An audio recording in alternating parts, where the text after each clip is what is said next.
प्रेम से बोलो जय गुरुदेव।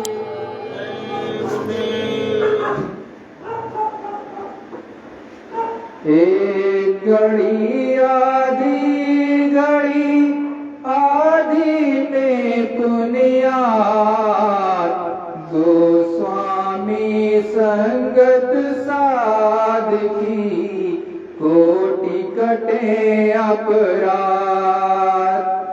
सद्गुरुदयाल अपने गुरु महाराज और अब तक जो सच्चे संत महात्मा इस धारा मंडल पर आए, उन्होंने कहा और समझाया कि एक घड़ी, और उसमें से भी कहा कि आधी घड़ी। एक घड़ी का पूर्ण बहुत ज्यादा, लेकिन उसमें से संतों ने महात्माओं ने कहा कि आधी घड़ी ही सही। जब हम आप सच्चे संत के सत्संग में, साध के सत्संग में पहुंचेंगे और उसमें जब शरीक होंगे, तो सद्गुरुदयाल ने समझाया कि आधी घड़ी ही सही। उसमें अगर आपने समय दिया तो करोड़ों करोड़ों आप यज्ञ करते, करोड़ों कर्मों के जो पाप जमा हैं वो सारे के सारे खत्म हो जाते हैं। करोड़ों करोड़ों जो पाप आपके इस चतुसंताकरण पर जो यहाँ पर जमा है इस जीवात्मा के ऊपर, वो सत्संग में सम्मिलित होने से खत्म होते हैं। लेकिन इस धरा मंडल पर काल का प्रकोप बहुत चलता है, वो जल्दी किसी को सत्संग में सम्मिलित नहीं होने देना चाहता।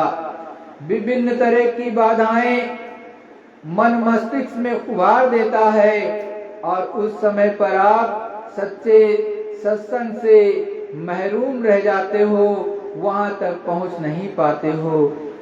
वो मालिक आपको बार बार चेतावनी देता है, बार बार बुलावा भी भेजता है, लेकिन आप किसी न किसी तरह से बहाना करके मचल जाते हो।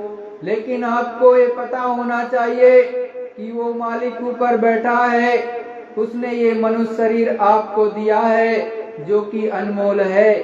बारंबार गुरु महाराज ने समझाया कि ये अमोलक शरीर आपको मिला है, लेकिन अगर आप सत्संग में शरीक नहीं हो पाते हो, सत्संग में सम्मिलित नहीं हो पाते हो, तो आप भजन भी कैसे कर पाओगे?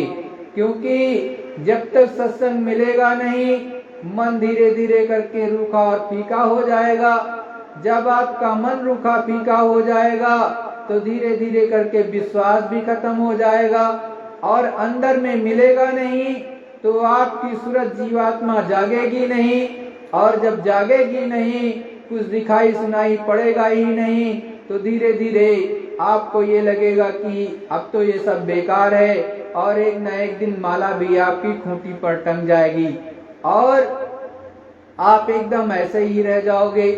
तो कहीं पर भी सत्संग का पता चले कि सत्संग वहां पर हो रहा, तो हर सत्संगी को वहां पर पहुंच करके उसमें सम्मिलित होना चाहिए और अपने काम की चीजों को ले लेना चाहिए। इसके लिए भी समझाया संतों महात्माओं ने, सार सार को गहे रहे थोथा दे ये उड़ाए। मतलब सच्ची चीजों को अपने पास में, एक एक चीजों को जो आपके काम की चीजें हैं अपनी अंतर आत्मा में उतार लेना चाहिए, और जो आपके काम की चीजें नहीं है उसको छोड़ देना चाहिए।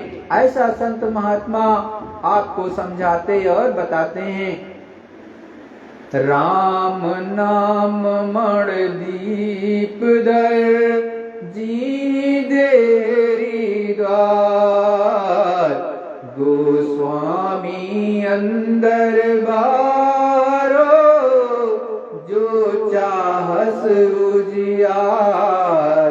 सद्गुरुदयाल समझाते और बताते हैं कि नाम रूपी मणि को अपनी, ये जो जीवात्मा यहाँ पर दोनों बहुओं के बीचों बीच बैठी हुई है, इससे नाम रूपी मणि, नाम रूपी जो है नामदान जो मिला है आपको, उससे रगड़ करो। तो क्या है, उस पे जब लग करके सुमिरन करोगे, ध्यान करोगे, भजन करोगे, तो ये द्वार आपका जो है, ये यहाँ पर जो जीवात्मा बैठी है वो एकदम से धीरे धीरे धीरे करके खुलने लगेगा। लेकिन इस द्वार पर आप आकर के सच्चा सुमिरन, सच्चा ध्यान नहीं करोगे, सच्चा राम का नाम, सच्चा प्रभु का नाम और सच्चा नाम जो इस समय का है, जय गुरुदेव नाम, ये नहीं अगर लोगे तो काम कहाँ से बनेगा। आप किसी दूसरे नाम को लेते रहोगे तो ये जीवात्मा नहीं जगेगी। जब गुरु का जगाया हुआ सच्चा नाम जो इस समय जय गुरुदेव नाम है, आप इस नाम से सच्चा सुमिरन करोगे, भजन करोगे, ध्यान करोगे, तो आपकी जीवात्मा धीरे धीरे करके जाग जाएगी। और जाग जाएगी तब आप जाकर के ऊपर में प्रभु परमात्मा के दर्शन, ईश्वर के दर्शन, ब्रह्म के दर्शन और पार ब्रह्म के दर्शन, और जो लोग शिव जी की पूजा करते हैं उनकी भी दर्शन, और जो ब्रह्मा जी की दर्शन करना चाहते, ब्रह्मा जी की पूजा करते हैं उनका भी दर्शन, और जो विष्णु जी का दर्शन करना चाहते हैं अलग अलग रूपों में किए हैं, ये भाई कृष्ण के रूप में है, ये राम के रूप में है, तो वास्तव में तो वो अपने विष्णुपुरी में रहते हैं, ब्रह्मा जी अपने ब्रह्मपुरी में रहते हैं, और शिव जी शिवपुरी में, विष्णु जी विष्णुपुरी में। अब जब आप वहां तक जाओगे नहीं तो दर्शन दीदार उनका कैसे होगा। अरे भाई वो आज भी हैं, अपने धाम धवल में रहते हैं, और इससे ऊपर चलोगे तो शक्ति लोक, और वही आद्या महाशक्ति का लोक कहलाता है। नीचे में उसी को वैष्णो माता के रूप में लोग जानते हैं, लेकिन इनका धाम ऊपर में पड़ता है, गगन मंडल में पड़ता है, ऊपर चढ़ना पड़ेगा। देखो इस शरीर के अंदर भी आपके 5 स्थान है, 5 कमल दल हैं इस शरीर के अंदर में। वहां पर अलग अलग द्वार पर, अलग अलग कमल पर जो है देवताओं का आपके कहा नहीं जाता है कि बहुत लोग कहते हैं कि इसमें वास है, तो वास है तो आपको कैसे समझना है कि वो क्या है। अरे भाई जहां पर जो है नीचे में, सबसे नीचे गुदा चक्र पर, वहां पर क्या है कि गणेश जी का वास होता है। अब कोई साधना करके नीचे से और वहां तक का अगर आया तो गणेश जी की छाया का दर्शन होता है। वास्तव में वो वहां पर नहीं रहते हैं, लेकिन छाया होता। तो पहले की साधना नीचे से शुरू होती थी, लेकिन गुरु महाराज ने तो वो साधना ही खत्म करा दी।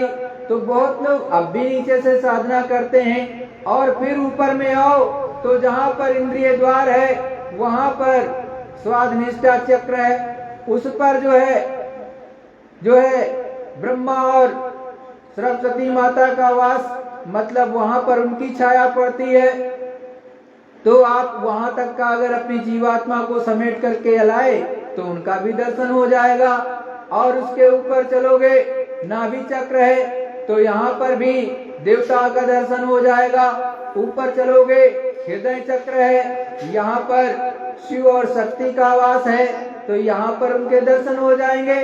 और जब ऊपर में कंठ चक्र पर आओगे यहाँ पर, तो यहाँ पर आपके आद्या महाशक्ति का वास है और उनका दर्शन होगा, मतलब उनकी छाया का दर्शन होगा। वो सत्य दर्शन नहीं है, छाया है। तो पहले जो थी बहुत कठिन तपस्याएं होती थी और लोग प्राणायाम क्रिया करते थे।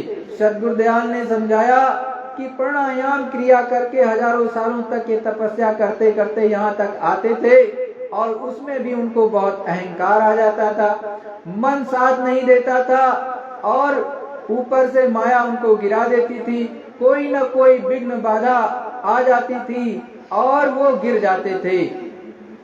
तो सद्गुरुदयाल ने देखा कि देखो पहले की जो तपस्याएं हैं, संतों महात्माओं ने जब देखा तो नीचे की जितनी साधना थी उसको खारिज कर दिया।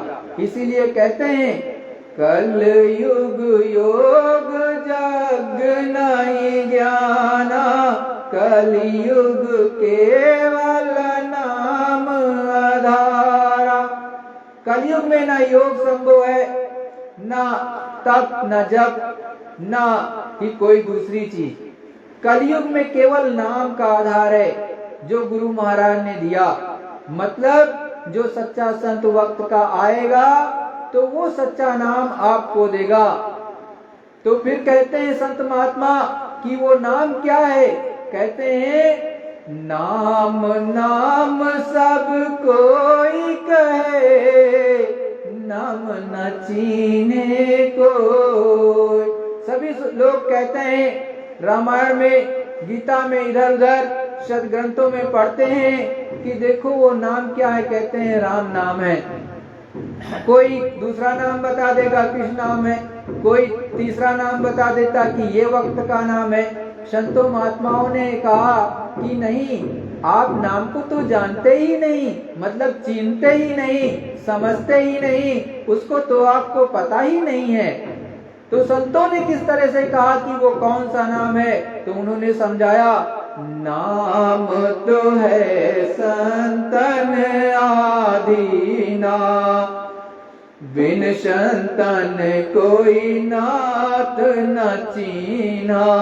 साफ साफ कहते हैं गोस्वामी जी कि देखो नाम तो संतों के अधीन है। मतलब ये नाम जो जगाया हुआ होता है वो सच्चा जो संत इस धरा मंडल पर आता है वो पहले तो अपनी साधना करता है और साधना करके उस प्रभु परमात्मा के पास जाता है और उनका दर्शन दीदार करता है।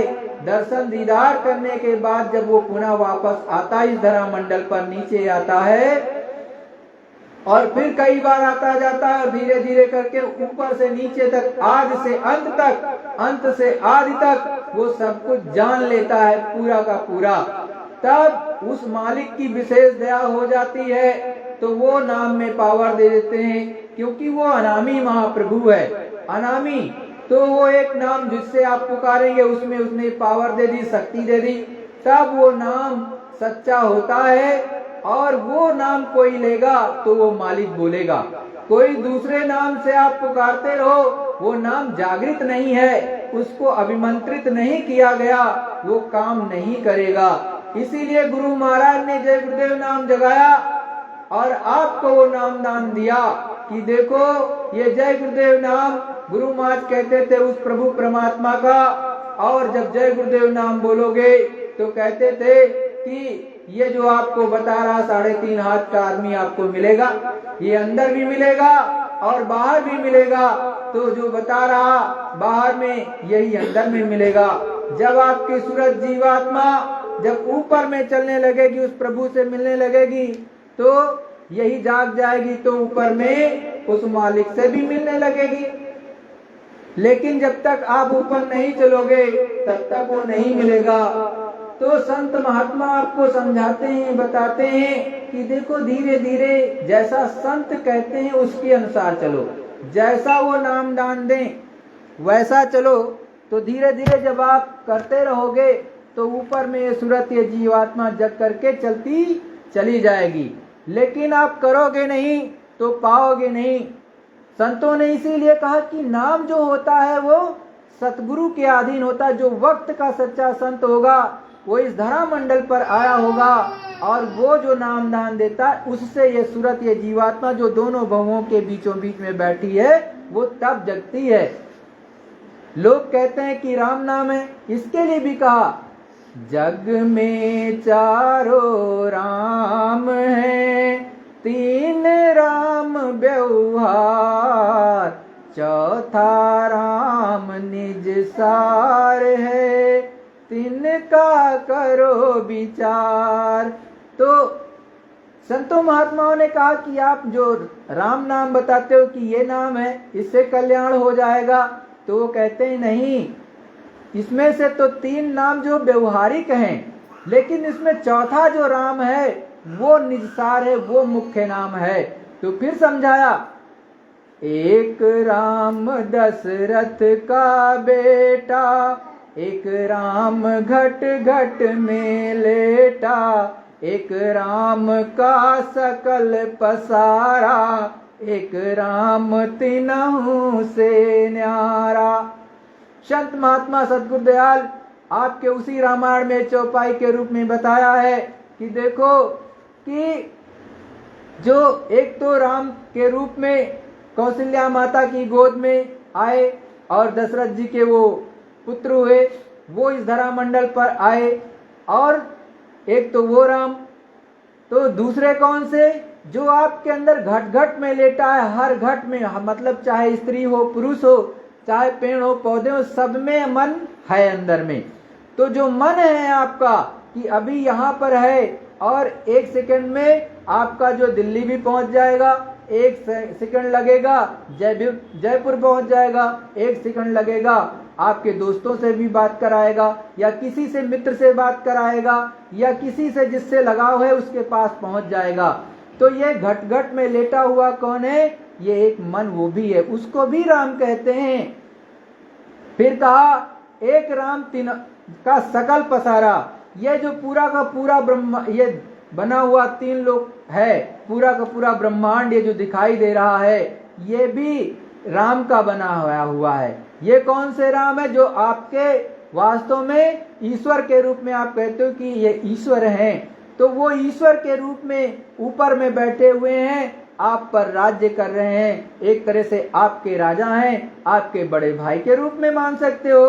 तो एक राम तो वो हो गए, लेकिन अब इनसे जो इन सबसे अलग है वो कौन है, वो अनामी महाप्रभु हैं, जिन्होंने हमको भी बनाया, आपको भी बनाया, और ये जो जीवात्मा, ये जो सूरत बैठी है दोनों आंखों के बीचों बीच यहाँ पर, जो हमसे और आपसे बातें करती है, एक दूसरे से मिलती और जुलती है, और जिसके निकल जाने पर कहते हो कि ये तो आदमी चला गया, अब कुछ नहीं रह गया, ये शरीर मिट्टी हो गया है, अब बेकार हो गया है, अब इसको ले चलो और शमशान घाट में ले जाकर के जला देते हो, और चिता पर रख दिया, आग लगा दी, और वो उसका शरीर जल करके खत्म हो गया।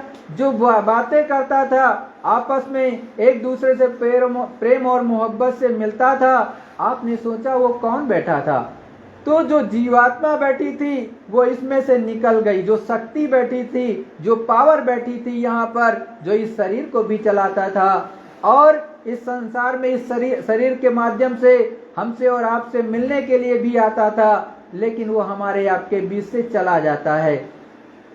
वही जीवात्मा जो किसी के शरीर में थी वो निकल करके इस मंडल से चली गई, तो आपको सोचना चाहिए कि एक न एक दिन तो हमारे और आपके में से भी चली जाएगी। तो ये जो जीव बैठा हुआ है, ये जो सूरत बैठी है, ये जो सोल कहते हैं इसको, इसी को जो है संतों और महात्माओं ने रूह कहा। तो यहाँ पर जो बैठी हुई है उसकी पावर से, उसकी सत्ता से, उसकी जो है शक्ति से ये शरीर चलता है और बोलता भी है, केवल उसकी शक्ति से, और कोई चीज नहीं है जो इस शरीर को चला रही है। तो कभी आपने सोचा कि ये कहाँ की रहने वाली है, तो ये उस मालिक की अंश है। इसीलिए कहते हैं चेतन जीव सहज सुख राशि, योनि भर मत ये जीव विनाशी। मतलब जो हर के अंदर में बैठी हुई है वो उस मालिक की अंश, जिसको कहते हो ये उस प्रभु का अंश है, वो आपके अंदर जीवात्मा यहाँ पर बैठी हुई पीछे की तरफ, यही बीचों बीच में दोनों बहुओं के बीचों बीच पीछे की तरफ वो जीवात्मा, वो सूरत बैठी हुई है। तो ये कहाँ की अंश है, किसकी अंश है? उस अनामी महाप्रभु की, जो ऊपर में सबसे ऊपर बैठा है उसकी। तो उसकी ये अंश है, और इसका निज घर भी वही है जहाँ इसके पिता का घर है। तो संत महात्मा समझाते हैं कि आप इधर उधर कहाँ भटक रहे हो, आपको तो नाम सच्चे संतों सच्चे महात्माओं से लेना चाहिए। वो क्या कहलाता है? नामदान कहलाता है। जीवात्माओं का सबसे उत्तम दान मतलब नामदान, उसके द्वारा ये जीवात्मा जागती है, उसी के द्वारा आप उस प्रभु परमात्मा को प्राप्त कर सकते हो। दूसरा कोई ऐसा नाम नहीं है जिसको आप लेकर के उस प्रभु परमात्मा का दर्शन दीदार कर सकते हो। गुरु महाराज ने समझाया, परम संत बाबा जय गुरुदेव जी महाराज ने, कि देखो आप इतने सालों से तपस्या कर रहे हो, पूजा कर रहे हो, व्रत भी रख रहे हो, लेकिन कुछ हो नहीं रहा। आपने कितना व्रत रख लिया, लेकिन जिसकी आप पूजा करते हो उसने आज तक सच्चाई में दर्शन नहीं दिया। केवल आप बाहर से देख लेते हो कि ये इस तरह के हैं, हकीकत में उस तरह के हैं कि नहीं है आप जानते भी नहीं हो, और किताबों में पढ़ लिया कि ऐसा है तो उसी को मानने लगते हो और उसी में फंस जाते हो। लेकिन संत महात्मा कहते हैं निज अनुभव माई कहूं खगेसा, बिन हरि भजन न जाई कलेसा। संत सदगुरु स्वयं कहते हैं कि बिना निज अनुभव के आपको स्वयं अनुभव होना चाहिए, स्वयं उस प्रभु के दर्शन दीदार होने चाहिए। और जब भजन करोगे अच्छे से तभी दुख तकलीफ जाएगी।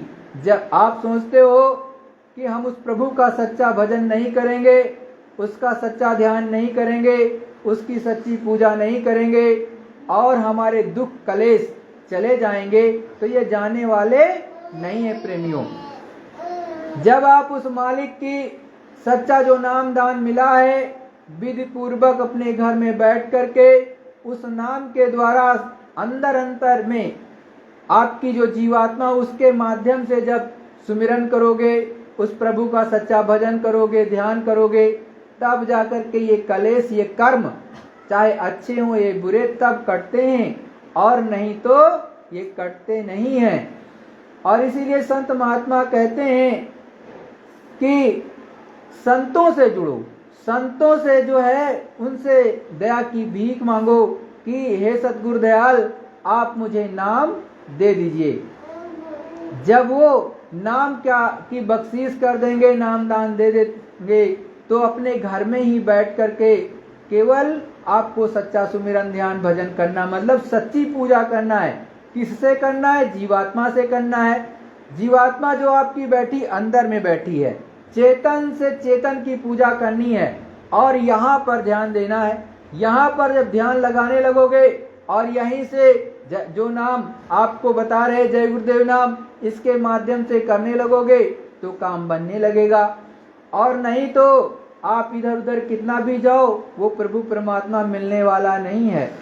इसीलिए कहते हैं पलटू पारस क्या करे, जो लोहा खोटा हो, सतगुरु सबको देत है, लेता नहीं कोई।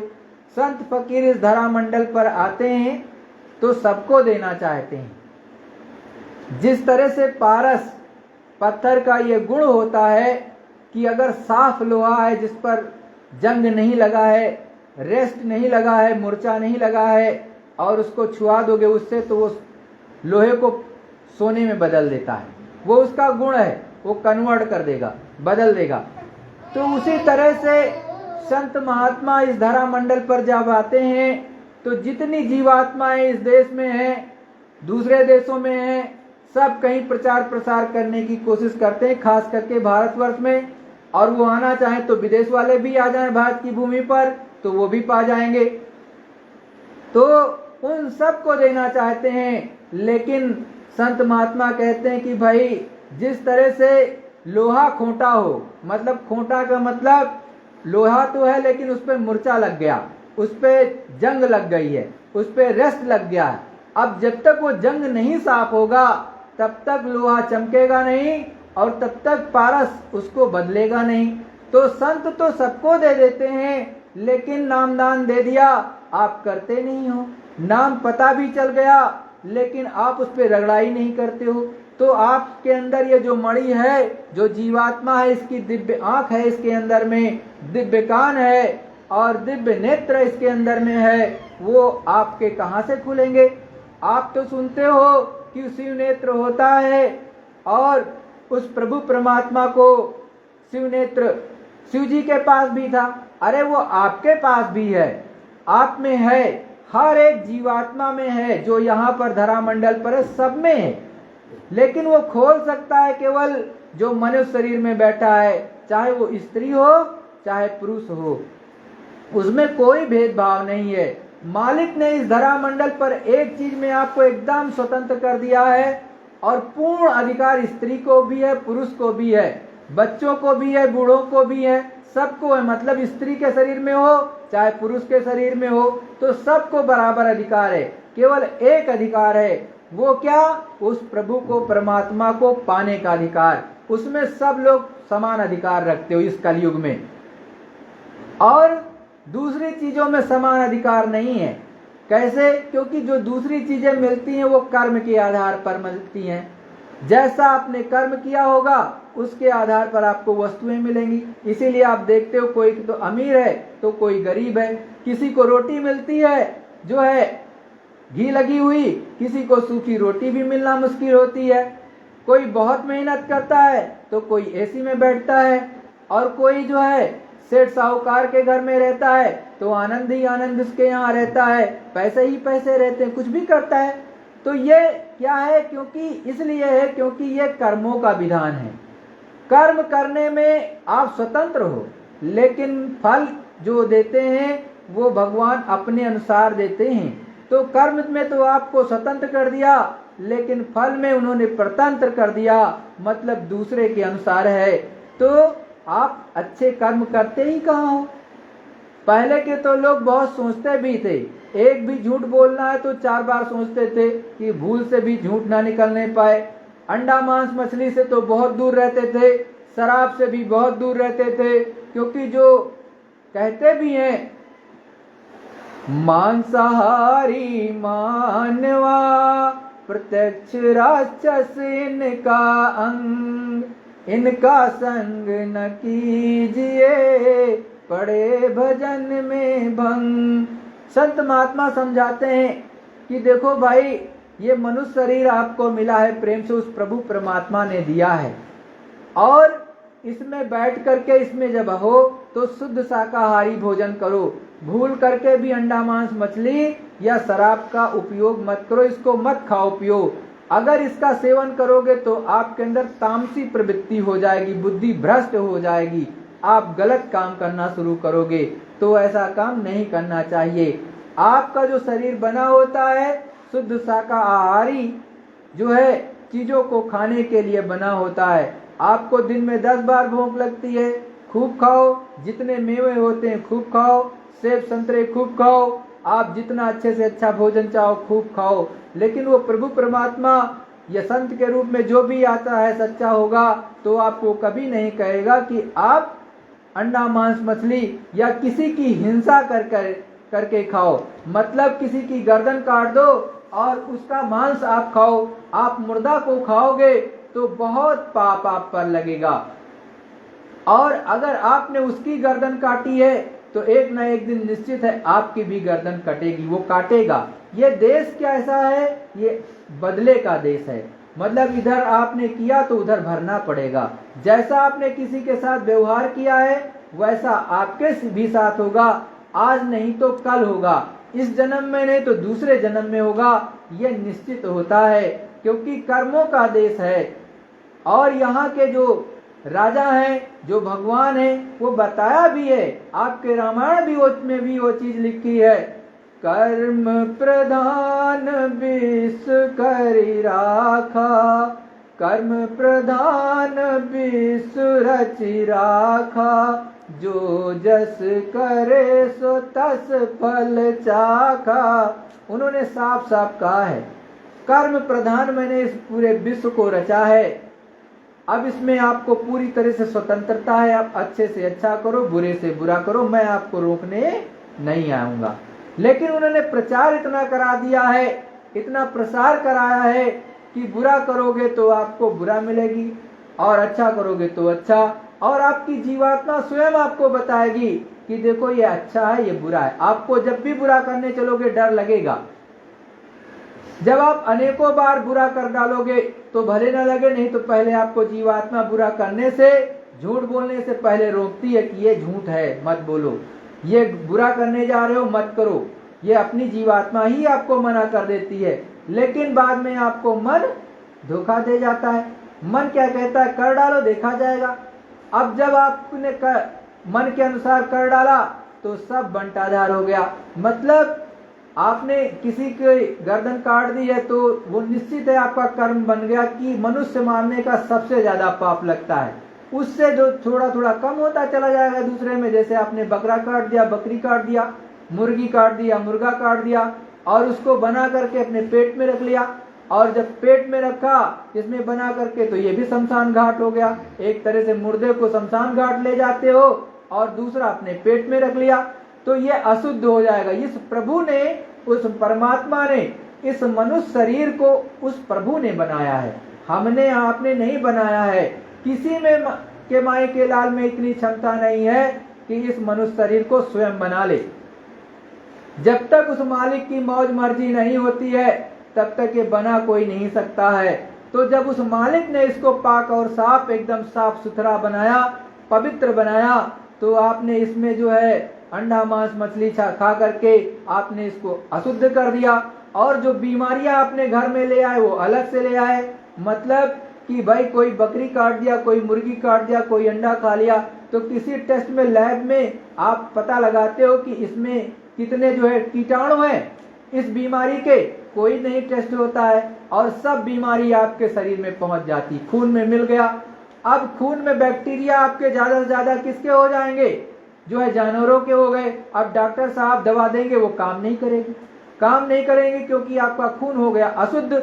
और डॉक्टर ये तो जानता है ये मनुष्य है, लेकिन खून एक तरह से उसमें जो है ऐसा हो गया कि वो जानवरों की तरह से हो गया।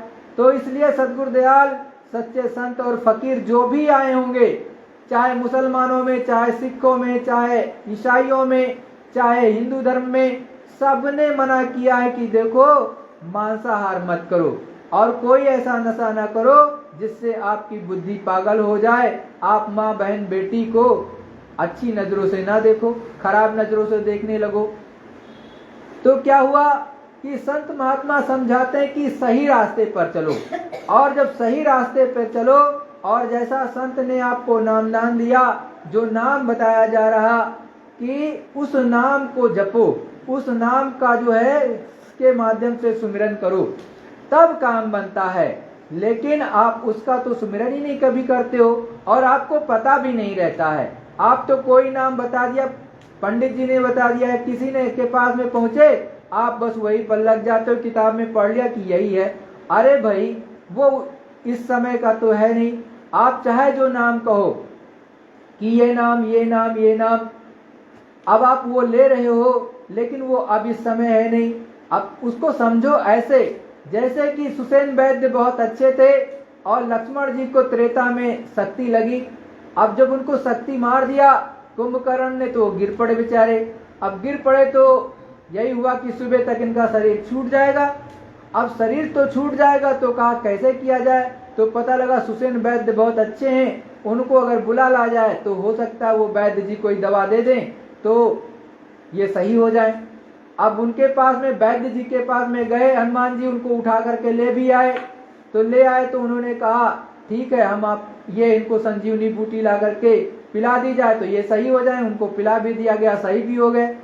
लेकिन अब आप सोचो कि इस समय आपको कोई तलवार मार दे, कोई बाण मार दे, कोई गोली मार दे, कोई बम मार दे और आपका शरीर क्षतिग्रस्त हो जाए, मतलब इसमें घाव हो जाए, और इस समय आप सुसेन वैद्य को ढूंढो तो मिलेंगे नहीं मिलेंगे। प्रेमियों भाइयों बहनों, सुसेन वैद्य नहीं मिलेंगे।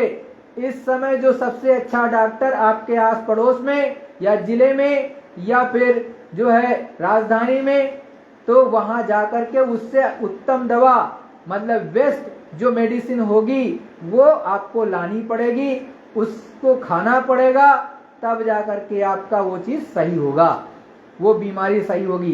तो उसी तरह से कि अब उस समय तो वो थे, उस समय काम हुआ, लेकिन इस समय जो नाम जागृत किया होगा सच्चे संत ने, उसके माध्यम से आपकी सूरज जीवात्मा यहाँ पर जगेगी और तब उस प्रभु परमात्मा के दर्शन कर पाएगी।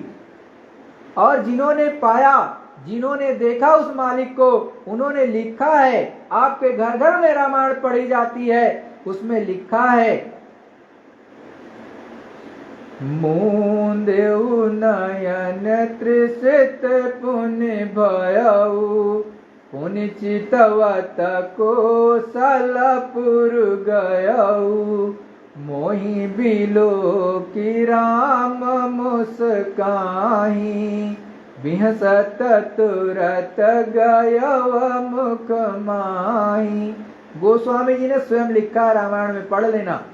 उन्होंने चौपाई लिखी है, मैंने दोनों आंखों को बंद किया और इस दिव्य दृष्टि को थोड़ा सा उल्टा ऊपर की तरफ ध्यान दिया, और तब मेरी जीवात्मा ऊपर की तरफ चली, और तब ऊपर में मैं चला गया कौशलपुर। ऊपर में है कौशलपुर है, मतलब अयोध्या ऊपर में है। और वहां पर जब मैं पहुंचा तो मुझको देख करके वो भगवान राम मुस्कुरा दिए, प्रसन्न हो गए कि, और पूछा भी कि कैसे आना हुआ। और तब अपने गुरु को के बारे में बताया जाता है कि परम संत बाबा जय गुरुदेव जी महाराज की दया से मुझको नामदान मिला, और मैंने उनकी दया से आपका सुमिरन किया, आपका नाम लिया, जो तो आपके रूप को याद किया, और तब मैं आपके देश में आया हूँ, और हमें आगे जाने की इजाजत दीजिए, आगे चले जाएं। तब कहते हैं, उधर देख सब अंडज राया, देखूं बहु ब्रह्मांड निकाया। तब यह सूरज जीवात्मा आगे की तरफ बढ़ती है, तो उधर देखती बहुत बड़े बड़े ब्रह्मांड है, बहुत बड़े बड़े अंड रचनाएं और बहुत ब्रह्मांड के ब्रह्मांड हैं। और फिर कहते हैं, जो नहीं देखा नहीं सुना, सो मनहु न समाय, सो सब अद्भुत देखियो, बरन कवन विधि जाय। तब वो जब राम के आगे ऊपर में और चले गए उधर ब्रह्मांड में, तब उन्होंने देखा बड़ी बड़ी रचना है, और जो कभी नहीं देखा था रचना। जैसे आपने प्रभु राम को नहीं देखा, राम की पूजा तो करते हो, कृष्ण भगवान की पूजा करते हो, विष्णु जी की करते हो, आद्या महाशक्ति के दुनिया वाले भी करते हैं सब। और जब विष्णु जी को आज तक देखे नहीं, उस सच में रूप क्या है, जब सच्चा वाला रूप देखोगे तो आपके अंदर एक अलग उसका अनुभव होगा, एक अलग आनंद होगा।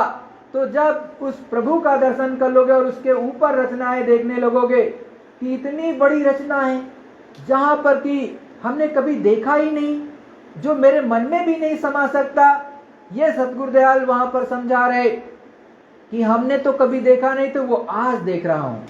तो वैसे ही आप भी देख सकते हो।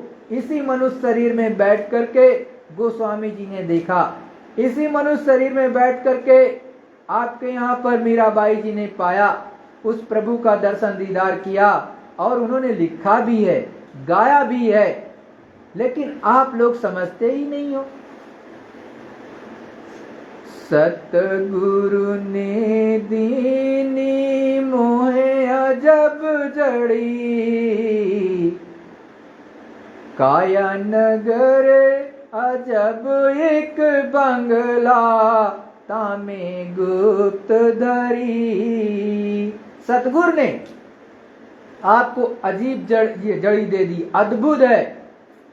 जब सतगुरु मिलता है, सतगुरु नहीं, सतगुरु हमेशा याद रखना, सतगुरु एक उपाधि होती है। सतगुरु उसको कहते हैं जो उस प्रभु परमात्मा से मिला हो, जो उस मालिक से प्रतिदिन आता और जाता हो, उससे मिलाने की क्षमता आपके अंदर हो, उसके अंदर हो, कि आप भी उस प्रभु परमात्मा का दर्शन कराओ, उसके दर्शन करने लगो। उसके जब दर्शन करने लगोगे, उसकी आवाज को सुनने लगोगे, तब आपकी समझ में आएगा कि वो मालिक कितना बड़ा है, और कितना कैसी उसकी विहंगम दृश्य है, कितना आनंदमय है, कितना उसका जो बाजा बजता है किस तरह का है। आपके मंदिरों में भी घंटा बजता है, आपके मंदिरों में भी शंख बजता है, उसमें भी दिया जलता है, लेकिन कभी ये सोचते हो कि दिया क्यों जलाया जाता है? कुछ और चीज जला दो, दिया क्यों जलाते हो? वहां शंख और घंटा ही क्यों बजाते हो? कुछ और बजा दो। लेकिन नहीं, वही बजाते हो। लेकिन वहां के भी लोग आपको जल्दी नहीं बताएंगे कि ये बजाते क्यों हैं, जबकि संतों महात्माओं ने कहा और समझाया बिना बजाए निस दिन बाजे, घंटा शंख नगारी रे। बहरा सुन सुन मस्त होते, तन की सुधि बिसारी रे। एक ऐसा व्यक्ति भी सुन लेता है उस मालिक की आवाज को जो बहरा है कान से, और उस घंटे को सुनता है जो ऊपर में बजा रहा मालिक, और उसको सुन सुन करके मस्त हो जाता है और अपनी तन मन को सब भूल जाता है एकदम से उस आनंद के सागर को सुन करके, उसकी आनंद की आवाज को वो वहां से बजता है। और फिर कहते हैं गगन बीच अमृत का कुआं, सदा झरे सुखकारी रे। पंग पुरुष चढ़े बिन सीढ़ी, पीवे भर भर झारी रे। मतलब उस गगन मंडल में ऊपर में ऐसा कुआं बना हुआ है कि वो हमेशा झरता रहता, हमेशा बहता रहता है, वो अमृत चूता रहता है और अमृत की बरसात वहां से होती रहती है। और एक पंग पुरुष जो लंगड़ा है, विकलांग है, वो भी चढ़ जाता है। तो आपको सोचना चाहिए इस टांग से तो चल ही नहीं सकता जमीन पर, तो इस गगन मंडल में कैसे चढ़ जाएगा। तो उसके लिए संत महात्मा बताते हैं कि नाम की सीढ़ी, नाम शब्द आवाज, इसी को जीसस क्राइस्ट ने कहा word is God, God is word. शब्द ही परमात्मा है, परमात्मा ही शब्द है। जब शब्द को पकड़ लोगे, आवाज को पकड़ लोगे, जिस धाम धवल से आ रही है तो वहां पहुंच जाओगे। इसीलिए और संतों ने बताया शब्द धरती, शब्द आकाश, शब्द शब्द भया परगासा। शब्द से जितना कुछ बना हुआ है पसारा, सब शब्द से, साउंड से बना, उस प्रभु परमात्मा की आवाज से बना है।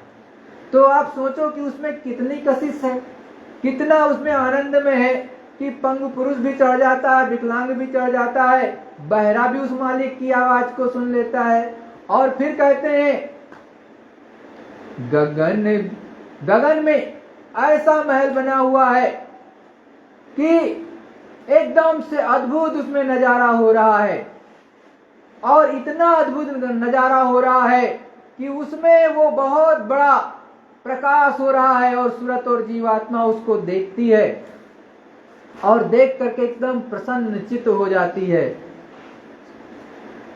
और उसको देख करके जब मगन हो जाती है तो वो जीवात्मा बहुत से संतों की पहले गई, बहुत से महात्माओं की गई।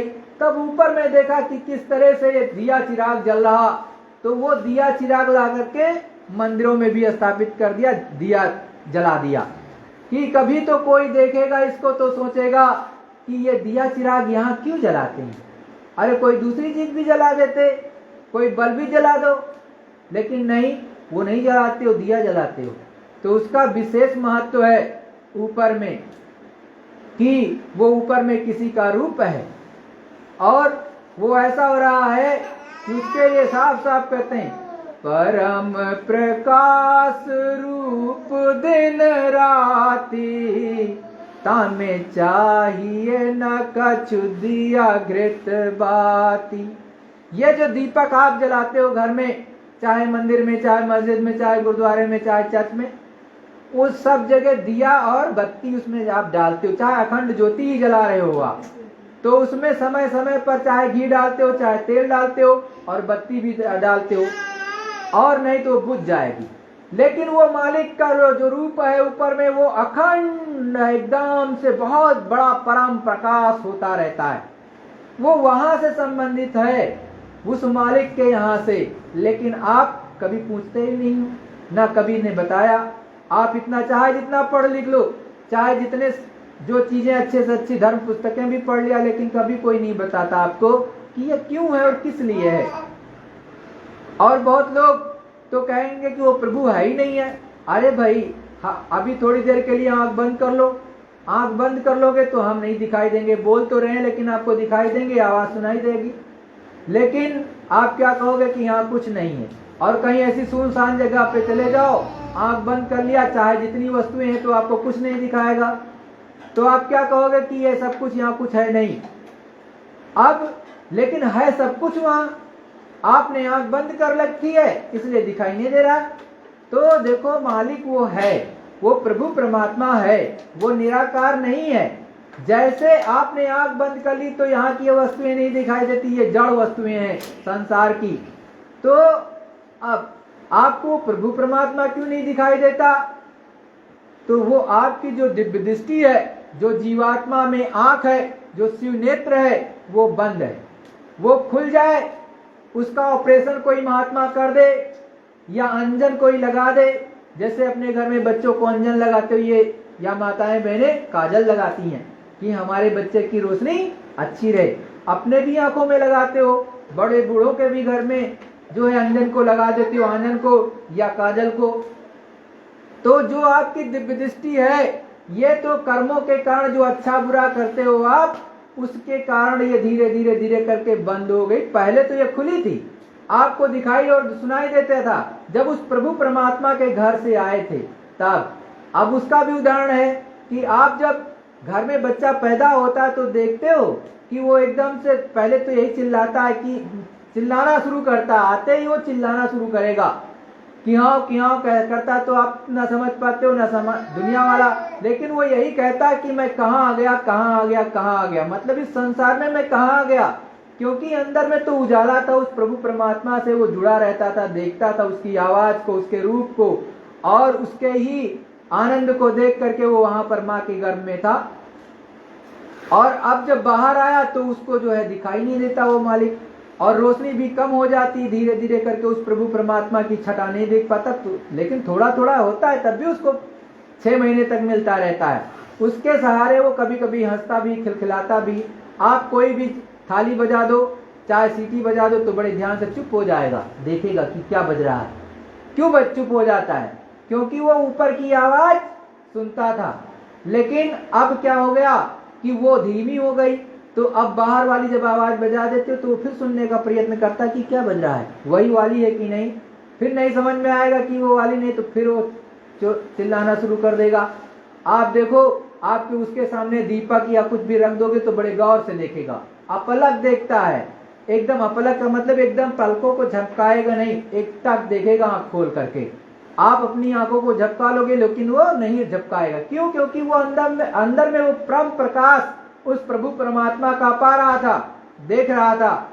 लेकिन आप यहाँ संसार में आकर के धीरे धीरे धीरे धीरे करके वो सब कुछ भूल गए। तो जबकि उस मालिक के यहाँ पर आप ये कॉल करके आए हो, ये संकल्प लेकर के आए हो कि हे मालिक मैं जा रहा हूं, आपका दिन रात भजन करूंगा। और उसके लिए कहते भी हैं, आपने कहा भी है, हे दीन दयाल बिरद संबारी, हरहु कष्ट मम संकट भारी। हे प्रभु दया करऊ यही भांति, सब तज भजन करब दिन राती। ये दोनों बातें आप कह करके आए हो उस मालिक से, उससे कसम उसने खा करके आपने ये जो है प्रतिज्ञा ली है कि हे प्रभु, हे मालिक, मैं इस गर्भ में हूँ, मुझे बहुत ज्यादा दिक्कत हो रही है, मुझको आप बाहर निकाल दो, बहुत कष्ट हो रहा है। तब वो मालिक निकालता है और फिर कहते हो कि मैं जाकर के 24 घंटे भजन करूंगा। लेकिन यहाँ आकर के 24 घंटे कौन कहे? ना तो राम की, ना श्याम की, ना प्रभु राम की, ना मीरा की, ना दादू की, ना दरिया की, किसी की तो आप कुछ भी याद नहीं करते हो। घर में भी गाली गलौज शुरू कर देते हो। उस मालिक को ही भूल गए जिसने आपको सब कुछ दिया है, उसी को भूल जाते हो। जबकि आपने सब कुछ कहा है माँ के गर्भ में, लेकिन जब बाहर आ जाते हो तो माया का पर्दा पड़ गया और सब कुछ कहते हो कुछ नहीं, और मन के अनुसार चलने रहते हो। इसीलिए संत सतगुरु समझाते हैं कि देखो, मन के अनुसार ना चलो, जो सतगुरु कहे उसके अनुसार कहो चलो। तो संत महात्मा कहते हैं, और यह सूरत भी जब जान लेती है सदगुरु के माध्यम से कि देखो मैं भटक रहा हूँ, ये जीवात्मा भटक रही है। तो ये विनती करती है, किससे? मन से कहती है।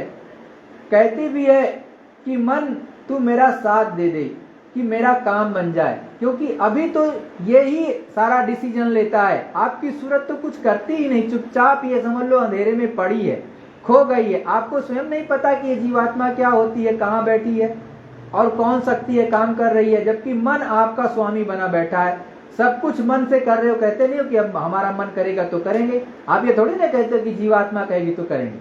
आप कहते हो, स्वयं अपने आप से पूछ लो, बता देगी। आपकी जीवात्मा जो जनरली कहती वो आप इग्नोर कर देते हो, क्योंकि जीवात्मा हमेशा सच्चे चीज के लिए कहेगी। कोई भी बुरा काम करने चलोगे आपको डर लगेगा, ये निश्चित है। जो भी गलत काम होगा उसमें आपको डर लगेगा, तुरंत जीवात्मा कहती है गलत है, इसको मत करना। लेकिन आपका मन कहता है चलो कर लेते हैं, क्या फर्क पड़ता है। जब आपका ये मन ने कहा चलो क्या फर्क पड़ता है, आपने कर डाला, तो वो मन के अनुसार हुआ। तो संत महात्मा कहते हैं कि देखो मन के अनुसार ना चलो, जो गुरु कहता है, जो सच्चा नाम दान देता है, उसके अनुसार चला करो। तो और जब उसके अनुसार चलोगे, जो मन जो जीवात्मा है उसके अनुसार चलना शुरू करोगे, तो ये सूरत ये जीवात्मा जग जाएगी और प्रभु परमात्मा के दर्शन के लिए आगे चलने लगेगी। लेकिन करोगे ही नहीं तो कैसे काम बनेगा। और कहते भी हैं, क्या हंसमुख ले बोलिए दादू दीजय रोय, जन्म अमोलक आपना चले अकारथ खोय। दादू महात्मा हुए, उन्होंने कि आपको अमोलक शरीर मिला है, जन्मों के बाद मिला है, ऐसे नहीं मिला है। अगर ऐसे मिला होता तो क्या ना होता, वो ऐसे मिला नहीं। लेकिन जब आपको मिल गया तो इसको आपने अकारथ खो दिया, मतलब बेकार। जैसे कौड़ी नहीं होती जिसका कोई मोल नहीं होता, या ऐसी चीज जिसका कोई मोल नहीं होता, तो आपने उसके बदले हर सांस की पूंजी जो जा रही है, आप जब बैठे होते हो तो भी सांस निकल रही है, चल रहे होते हो तब भी निकल रही है, और दौड़ रहे होते हो तब भी, और एक आध कार्य कर रहे हो तो उसमें और ज्यादा निकलती। तो ये सांस की पूंजी निकलती जा रही है, तो धीरे धीरे धीरे करके सारी की सारी सांस की पूंजी खत्म हो गई। और क्या किया उसमें, अपनी जीवात्मा के लिए, जो इसमें बैठी थी जीवात्मा, जिसके लिए शरीर मिला था, वो नहीं किया। वो मालिक, वो प्रभु परमात्मा आपको ये जीव जो ये शरीर देता है, वो केवल एक चीज के लिए देता है, केवल उस प्रभु परमात्मा के भजन के लिए देता है। आप दुनिया का काम जो करते हो, सोचते हो कि मैंने बहुत पढ़ लिया, पढ़ाई हमने भी की है, आपने भी की है, सोचते हो कि सारा का सारा हमारा ज्ञान हो गया और ये खत्म नहीं होगा। लेकिन आप सोचो कि कुछ समय बाद जब आप 50 साल 60 साल आपके पिताजी हैं या दादाजी घर में या बाबा हैं, तो देखते हो वो भूलने लगते हैं चीजों को, और आप कहते हो कि बाबा आप भूल गए हो, या पिताजी आप भूल गए हो, अब आप ये काम मत करा करो, आपसे नहीं होगा। तो जो आपने ज्ञान अर्जित किया था वही भूलने लगते हो। तो ये बुद्धि का ज्ञान है। बुद्धि का ज्ञान धीरे धीरे आपकी इंद्री से चलता है। ये इंद्री बुद्धि धीरे धीरे छीज होने लगेगी, मतलब ये घटने लगेगी और एक दिन एकदम से समाप्त हो जाएगी। लेकिन अगर आपने आत्मा का ज्ञान, आत्म विज्ञान को पढ़ा होता, स्पिरिचुअल साइंस पढ़ी होती और आत्मा और परमात्मा को जान लिया होता, तो आपके साथ कभी ये चीज नहीं होती। जब आप रिटायर हो जाते हो संत महात्मा, तब से काम शुरू करते हैं। जब आप 60 साल के हो जाते हो, कहते हो रिटायर हो गए, तब से संत महात्मा लोगों को समझाना शुरू करते हैं, बताना कि इस तरह से करो तो ये चीज होगी, इस तरह करो तो ये चीज होगी, इस तरह करो संसार का काम अच्छा हो जाएगा, और इस तरह से करोगे तो प्रभु परमात्मा मिल जाएगा, दिखाई देगा, सुनाई देगा। तो प्रेमियों, हमेशा याद रखो, जैसा संत कहता है वैसा करना चाहिए। अपनी रटी रटाई चीज या जो इधर उधर से सुन लिया वही, अब आपने खूब व्रत किया, खूब तीरथ कर लो, खूब जो है स्नान कर लो इधर उधर, लेकिन उससे आपका कभी कल्याण नहीं होगा। गुरु महाराज कहते हैं कि मन को रोक करके थोड़ा सा सुमिरन करो। सुमिरन किसको कहते हैं? जब गुरु, जैसे मैंने कहा कि नामदान आपको मिला, या नामदान कोई नया है तो नामदान उसको मिलेगा। तो नामदान में क्या होता है, गुरु ने जो नाम जगाया हो उस प्रभु परमात्मा के पास आने और जाने का। वो पहुंचाएगा, आपको ले जाएगा, ऊपर ले आएगा, वही ले जाएगा, वही ले आएगा। तो जब वो नाम दान दे देगा तो क्या करो, उसका नाम लिया और अंदर चुपचाप पालथी मार करके, जैसे ये है, ये माला ले लिए, आपको पूरा नाम दान मिला। और नहीं मिला, मान लिया नए नए हो, तो नए वाले समझ लें पहले कि ये आपका की माला है। सबसे पहले तो एक प्रार्थना बोलो, अगर आपको नहीं मालूम है तो लिख करके याद कर लो, कुछ दिन में याद हो जाएगी, 2-4 लाइन, 5 लाइन, 10 लाइन की, और उसको मुंह जबानी याद कर लो, वो बोल लिया करो। एक माला ले लो ऐसे, ये 108 दाने की होती है, याद रखना 108 दाने, और इसको सुमिरनी कहती है, जो सबसे ऊपर होती है।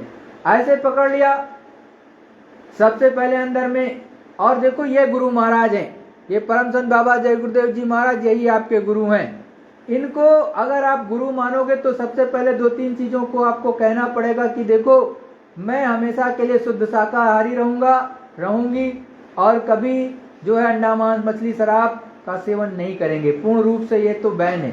जो कोई उस मालिक से मिलना चाहता है उसको पहले शुद्ध शाकाहारी में होना होगा, और दूसरी बात, शराब या कोई ऐसा नशा नहीं करेगा जिससे कि उसकी बुद्धि खराब हो जाए, वो अच्छे और बुरे का पहचान ना कर सके, उसको बंद करना पड़ेगा। जब वो छोड़ देगा इन चीजों को, उसके बाद ही करेगा।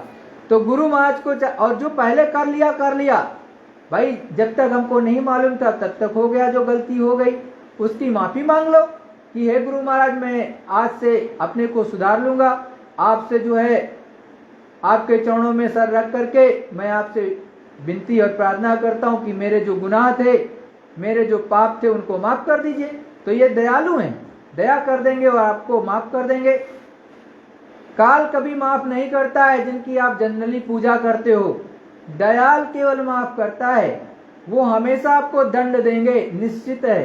केवल माफ करने की क्षमता है तो केवल संतों के पास होती है, वही दयाल होते हैं, और नहीं तो मारने वाला काम अवतारिक शक्तियां भी माफ नहीं करती, वो तो आपको दंड ही देती हैं। तो वो तो परिवर्तन के समय आएंगी, वो अपना काम करेंगी, लेकिन जो संत होते हैं वो माफ कर देते हैं। तो जब वो माफ कर देंगे, आप कहोगे तो माफ कर देंगे। फिर गुरु के रूप को, जो रूप है, इसको अपने अंदर बसा लिया जाता है। तो एक प्रार्थना बोल ली और अंदर में कहा, जय गुरुदेव, हे गुरु महाराज, मुझसे जाने अनजाने में कोई गलती हुई हो तो माफ कर दीजिए, और जो भी आज तक गलती हुई हो, जब से मैं इस धरा मंडल पर आया तब से लेकर आज तक जो भी गलती हुई हो, समस्त गलतियों को, अपराधों को माफ कर दीजिए, क्षमा कीजिए। फिर कहना चाहिए आपको कि हे मालिक, मैं आपकी चरणों का धूल हूं, आप मुझ पर दया कीजिए, मेरे मन, बुद्धि, चित्त को रोक दीजिए, और मुझे मेरी दिव्य दृष्टि को खोल दीजिए, और अंदर की रचनाओं को दिखाइए, अपने दर्शन भी दीजिए। जब इस तरह विनती करके बैठो और चुपचाप पालथी मार लो, सर पे कपड़ा जरूर रखना, और यहाँ तक आंखों तक बंद कर लेना, और उसके बाद में ये माला ऐसे पकड़ लेना, ये मन का पकड़ना।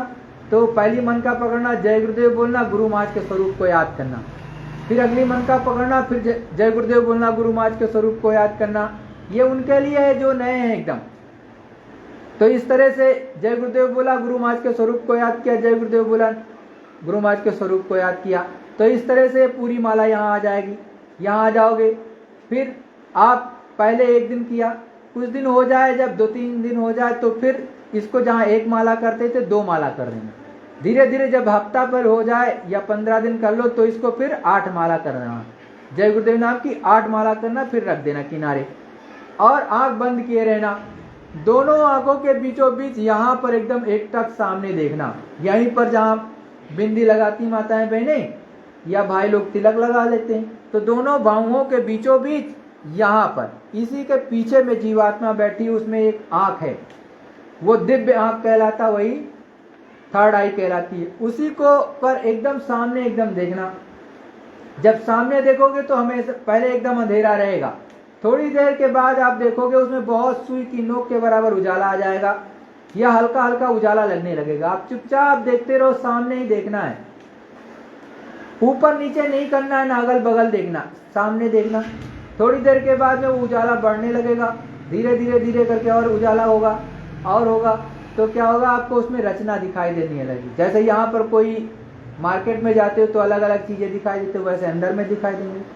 कोई देवी देवता मिले, आपको दर्शन देने लगे, आपको समझ में आएगा, जो भी देवता आएगा या देवी आएगी तो आपको पता चल जाएगा फला देवी है फला देवता है, आपको ऑटोमेटिक पता चलेगा वहां अंदर में।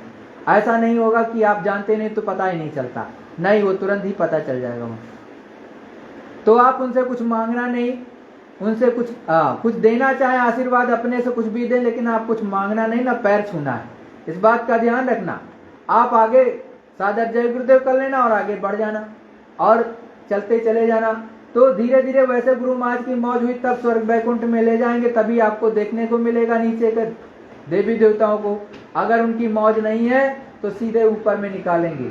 तो ऊपर में जो परम प्रकाश, मैंने बताया कि परम प्रकाश रूप दिन राति हो रहा, उसका दर्शन आपको होगा दिया चिराग का। आप वैसा देखो, वो ये तो केवल एक सिंबल है, एक आपको थोड़ा सा उदाहरण बताया गया। ऐसे एप्पल आपको पढ़ा दिया जाता है, आपको केवल फोटो दिखाई जाती है, लेकिन जब एप्पल मिलता है तो काफी बड़ा भी होता है, छोटा भी होता है। वैसे ही आपको बता दिया गया दिया चिराग तो ये इतना छोटा सा है, लेकिन जब अंदर में देखोगे तो ये जितना भारतवर्ष विश्व पूरा बड़ा, इससे भी बहुत बड़ा वो चीज होती है, वो मालिक का रूप आपको दिखाई देने लगेगा।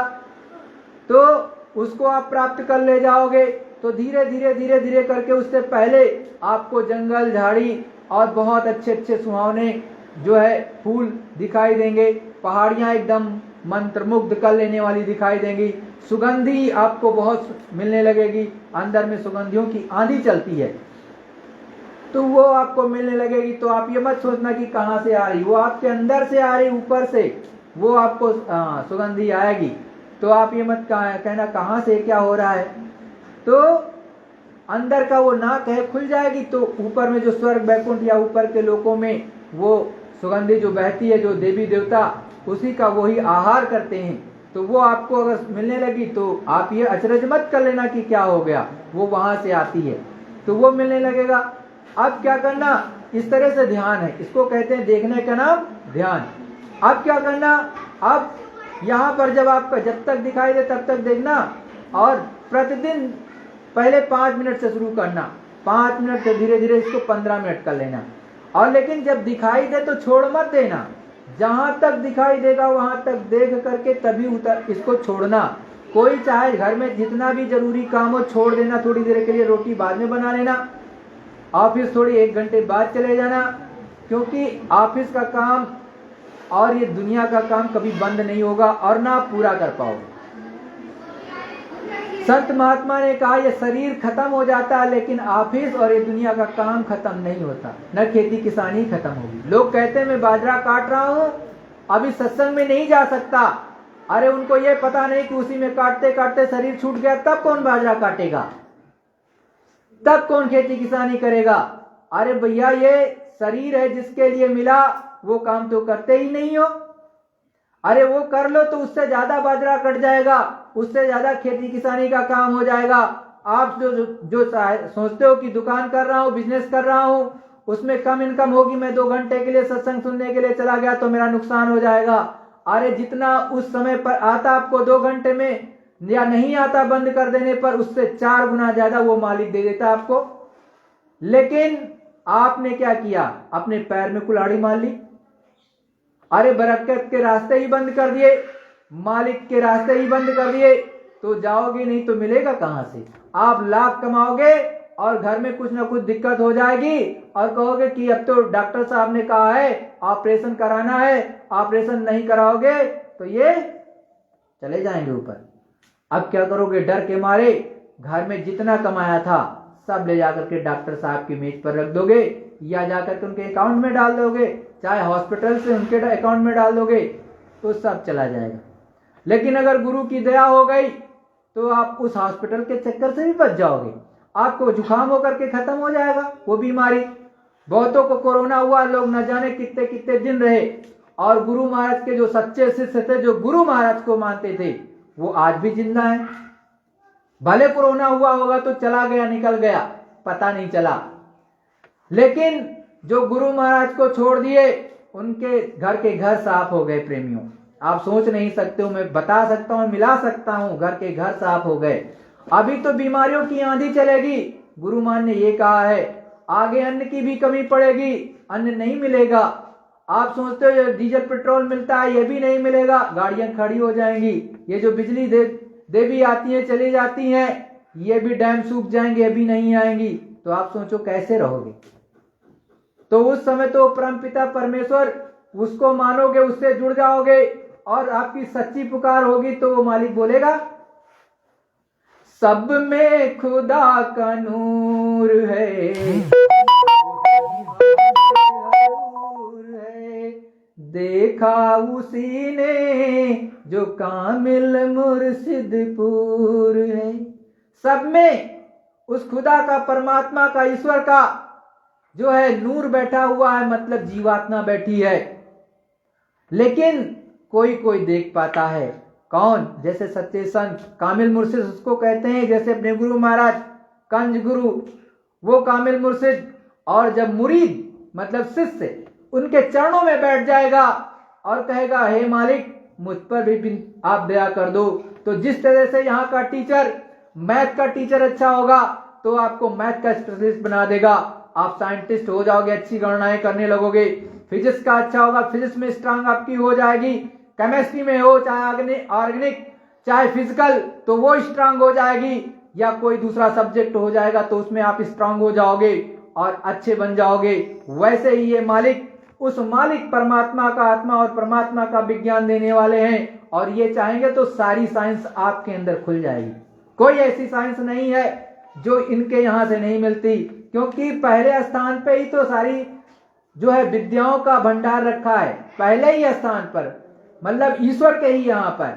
आप ब्रह्म की तो बात ही छोड़ दो, पार ब्रह्म की तो बात छोड़ दो। तो आपको सोचना चाहिए कि वो ज्ञान भी हमको अर्जित करना है जो अपना सनातन है, पुरातन है, उसको तो आप छोड़ ही देते हो, केवल एक संसार वाली विद्या ही सीखते हो। तो इस तरह से आप धीरे धीरे अंदर प्राप्त करो। तो ध्यान में मैंने बताया कि यहां से ध्यान करो तो आपको यहां दिखाई देने लगेगा, तब प्रभु साकार होगा। देवी देवता जो आप लाभ किए थे, पूजा पाठ नहीं दर्शन दिए थे, लेकिन जब जिस तरह से मैं बता रहा हूं, जो गुरु मान ने बताया है, ये मैं नहीं दूंगा, गुरु महाराज देंगे। तो इसी तरह करने लगोगे तो देवी देवता जो आज तक आपको दर्शन नहीं दिए थे सब देने आएंगे। लेकिन उनसे मांगना मत कुछ, जिसकी आपने पूजा की वो जरूर आते हैं सामने, इसमें कोई दो राय नहीं, वो आएंगे।